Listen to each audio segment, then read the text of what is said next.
Hello everyone. In this video, we're going to be looking at basic literary devices, including setting, characterization, connotation, and symbolism. Remember that the overall orientation of this course is around arguments. We're interested in the kinds of arguments that authors are making, either directly through nonfiction texts like The Shame of Hunger, or indirectly through stories. We've already built up that repertoire of techniques and rhetorical devices that authors use when they're actually making an argument directly, or they're trying to convince you of something or persuade you of something directly. Now, we're using the same kind of approach when we're looking at stories. Stories don't articulate their arguments directly. They don't tell you what they want you to believe. Instead, they require you to do the hard work of interpreting the story or being influenced by the story without even being recognizing it. And they use literary devices and techniques to convey those arguments. Following the same process we did with nonfiction texts, we're going to be looking at fiction texts, identifying their arguments or their themes, what it is the author is trying to say. And just as we looked at rhetorical devices, we're going to be looking at literary devices that are used by authors to subtly convey or subtly articulate those arguments, to make those arguments or convey those values without actually stating what those values or arguments are directly. So, literary devices, these kinds of pieces of stories. A basic definition, like the one I've just gone over, literary terms and devices, or literary techniques and devices, are the tools that you use when you're writing in a literature class. They're also the tools that the authors of these stories use to convey those meanings. So it's like by using those devices, they're handing a tool over to you and saying, use this as the means of interpreting my story. When you analyze literary devices, when you discuss them, you show that you're paying careful attention to what the author is trying to do and the techniques or the means by which he is conveying or she is conveying the arguments inherent in the story. One of the most common devices that we're going to encounter is setting. Setting is just a description of an environment. Anything that has to do with what the environment looks like, how it makes the characters feel, the sounds, sights, smells, tastes, everything about that environment contributes to the setting. Now, that environment could be temporal. It could relate to the time period in which the story is set. It could be in terms of geographical location. It could be the character's feelings about that setting that informs our interpretation. Anything associated with the time or place of the story is part of the setting. Setting predominantly helps to establish mood. It helps to establish how we are meant to feel. Setting is not just an ancillary detail. It helps to inform our interpretation of the characters. Ultimately, characters, people, are very much a product of their environment, either as they assimilate the values, the norms, and the expectations of their environment, or they rebel against them. So the identity of the person that we're dealing with in the story is shaped by what we see around them, right? We can intuit things, we can learn things about the kind of environment that that person is growing up in, and then something about the character based on the description of setting. If it's temporal, let's say you're set in the 1950s. We have a certain set of expectations for how people behaved in that time period, and that informs how we're going to respond to that character. And how the character then responds to the setting is also going to inform us about that person. The character always grows up in and emerges from that particular setting. So understanding what the setting is in terms of geography, location, the home in which the person is growing up, like the kind of place that it is, and also the time period can give us information about who this person is, and that can be used to better understand what the author is trying to say through this story. Now, closely related to setting is atmosphere. So we're introducing two basic literary devices or literary terms that are closely related to setting: atmosphere and tone. Tone is the attitude taken by the narrative voice towards the environment. So we haven't talked about narrators before, but it's probably a term that you've heard. The narrator is just the person who's telling the story.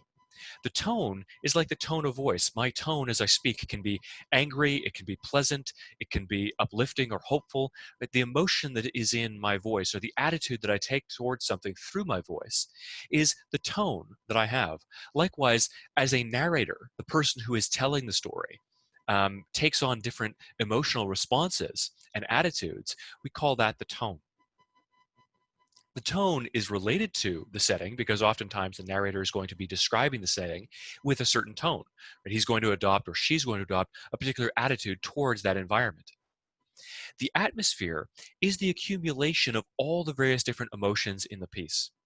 So in the story, you have the narrator's views, you have the character's views, you have the kind of language that's being used, you have the way in which the setting is being constructed. The atmosphere is just the overall feeling of the piece. It's not just the attitude or the feelings of the narrator towards the environment or towards what's going on in the story. It's everything, including other characters' perceptions as well.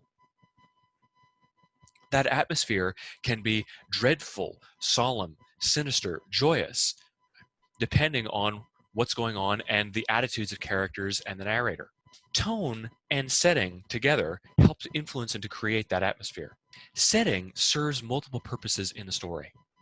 It can inspire judgments of the situation, lifestyles, or context based in part on our prior knowledge. So if we have the 1950s being described to us, we already bring to that description, just the idea it's set in the 1950s, a certain set of expectations for people's behaviors, right? The role of women, racial issues or tensions that might exist in 1950s America. The setting also imparts information and emotion. The setting itself can be dreadful and disturbing, just as if you look at a picture of a bright sunny field or you look at the picture of a foreboding castle. Right?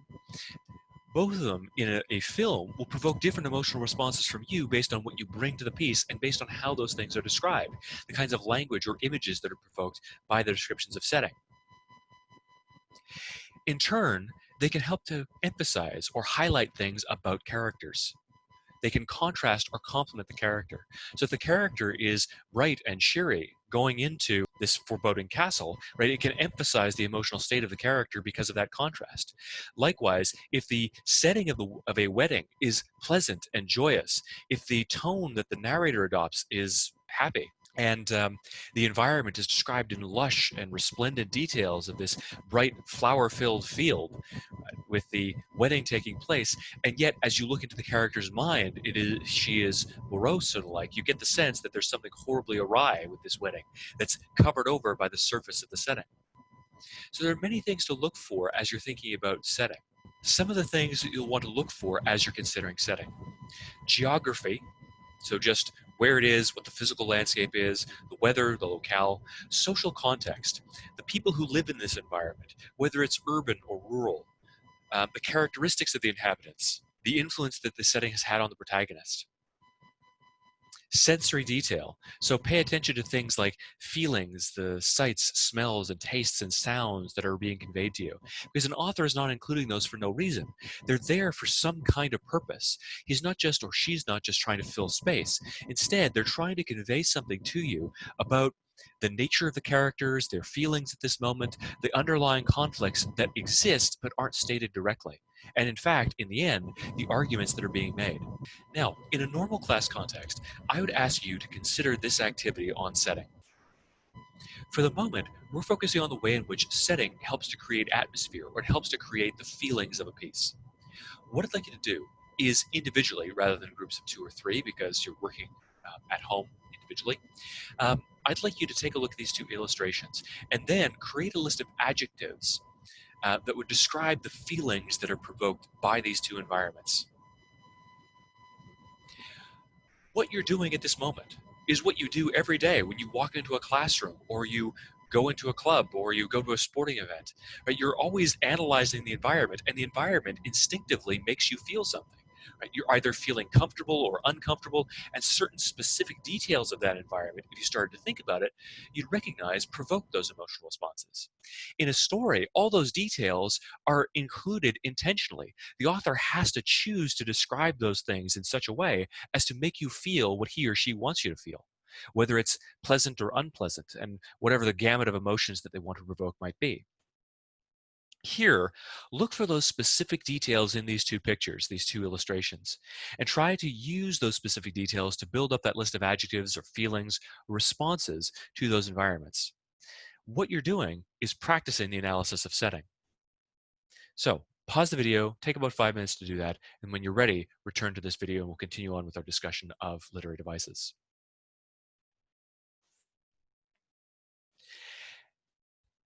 The second device, and probably the one that is easiest for us to interpret, is characterization. Characterization is the study of the desires, emotions, and actions of a character. It's essentially who the character is, what the character would do in different situations, what drives the character or motivates him or her, what makes him or her who he or she is. From the details of how that character feels, what that character wants, and what that character does, we can then make judgments about the person that we're dealing with. And in the end, characterization and all these complex ideas of literary analysis are really what you do every day. We think in terms of characterization. When you walk into a room, you're immediately sizing people up. You're making judgments about them instinctively. You look at their style of dress, their haircuts, their age, what they're doing at that moment, how they treat you. And you start thinking about why they treat you. You make inferences about who this person is all the time. For instance, if I'm in a class and class is ended and I decide to sit down with you to work on an English assignment for half an hour, right? I probably want to go home. I probably have things to do, but I take the time out of my day to do that with you. You make judgments or interpretations about the kind of person that I am. I'm clearly interested in you. I'm concerned about you as a student. Right? You might think, well, he's a pretty good teacher because he's willing to sacrifice his time for a student even though class is over. Or, depending on how you interpret it, you might think, well, he's just doing his job and that's nothing special. That's what he's supposed to do. What we have here is an assessment of my character, right? Who I am as a person. When we're dealing with a person, whether that person is fictional or real, we approach the interpretation, the analysis of who that person is in the exact same way, looking at what he does, why he does those things, the emotions that he displays, and more in order to interpret or build a picture of this person in our minds. Now, looking at this character, who he is, why he does what he does, how he changes, how he grows, and the lessons that he learns is an excellent way of finding out what the author is trying to say. Because oftentimes, the character in a story is going to learn something. He's going to grow or change, either for good or for ill. If he grows for good, if he learns some sort of lesson, then probably the story is trying to convey that lesson and to teach the readers that lesson as well. Understanding the kind of person that he is at the beginning of the story and the kind of person that he is at the end helps us to better intuit what that message is or what that moral lesson might be. The description of a character's physical features can give us insight into who this person is emotionally and psychologically. Now, I will be honest with you, I hate Harry Potter, but it is a good example for our purposes, probably because many of you are familiar with it. So the description of Harry Potter that J.K. Rowling provides on page 38 of the original novel. Harry had always been small and skinny for his age. Harry had a thin face, knobby knees, black hair, and bright green eyes. He wore round glasses held together with lots of Scotch tape. The only thing Harry liked about his own appearance was a very thin scar on his forehead that was shaped like a bolt of lightning. So, from this physical description, I already know several key things about this character that are told to me, or rather, that are shown to me by way of inference in his description. Harry had always been small and skinny for his age, so I get the sense of a character who is probably not well liked by other people. Um, he is not physically robust. He's bookish. He wears glasses. He's obviously quite poor, or people don't care about him because his glasses are not well maintained. They're held together by Scotch tape. So I learned something about the character in his social situation, maybe his family situation. I also understand that the character hates himself. He doesn't like anything about himself except for the very thin scar on his forehead that was shaped like a bolt of lightning. Right? Why does he like that? Well, because it makes him different. It makes him seem less mundane, less ordinary. Right? He envisions it as being shaped like a lightning bolt. There's something dramatic, something almost divine, like a thunderbolt from Jove on his forehead. So there's something that refines him, something that marks him as being special or otherworldly, despite his sort of rather prosaic initial appearance. We learn so much about who this character is, his place in the world, and how other characters view him and how he views himself through these few pieces of description. That's characterization. And you make those kinds of judgments about other people all the time. And I'm not saying that negatively. We judge people based on their appearances. If I walked into class, for instance, wearing, I don't know, torn jeans and a t-shirt, you would have a very different perception of me than if I walked in with a suit. That's characterization. And it's what we do with real people every day.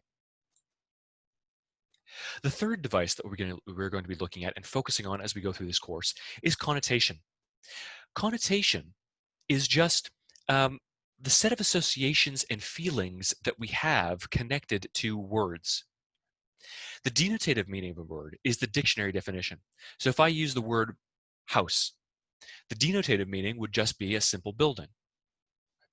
The connotative meaning is the set of associations or feelings that you have towards that object. So when you hear the word, you automatically start creating a series of associations. For many of us, when we hear the word home, let's say, we think about safety and peace, comfort, relaxation, a place where we're protected from the world. Now, if an author uses the word home in a story, he's drawing upon the denotative meaning. He's describing simply that building where the character lives. But there's also all that set of underlying connotations, all those feelings and ideas and associations with family, safety, protection, hopefully, that we associate with home. Now, obviously, these connotative meanings change based on cultures. Different cultures have different associations or connections to be made with words. And likewise, different people have a variety of different connotative associations or connotative meanings for words. But we're thinking here in generalities. Usually, when you hear the word home, you're thinking of these positive associations. And so the power of those associations is being provoked by the use of that word. Individual word choice is incredibly powerful because it lets an author very carefully and very quickly establish a certain emotional backdrop for the story. The next device we'll be looking at, and the one that we'll be closing off this lecture with, is symbolism. A symbol is just an object that represents something else. So one definition would be symbolism occurs when an author allows us to focus on a crucial object in the story. That object will then represent an idea, a theme, or a concept that's crucial to the story. So, I have an example of this kind of symbolism for you. This example derives from the film Batman Begins. In this video clip, Bruce Wayne is returning from an extended exile from Gotham. He has pretended functionally to be dead. He's been declared legally dead. And he has now decided to return home. He has contacted Alfred, and Alfred is picking him up on his private jet. Now, Bruce Wayne is about to discuss the process by which he is going to become Batman. And he's going to have something to say about symbolism.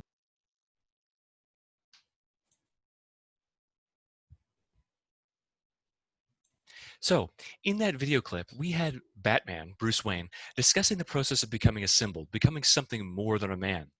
In this same way that Batman is more than a human being, right? He's more than a man. So too is the symbol, the object that represents something else. It's more than just the object itself.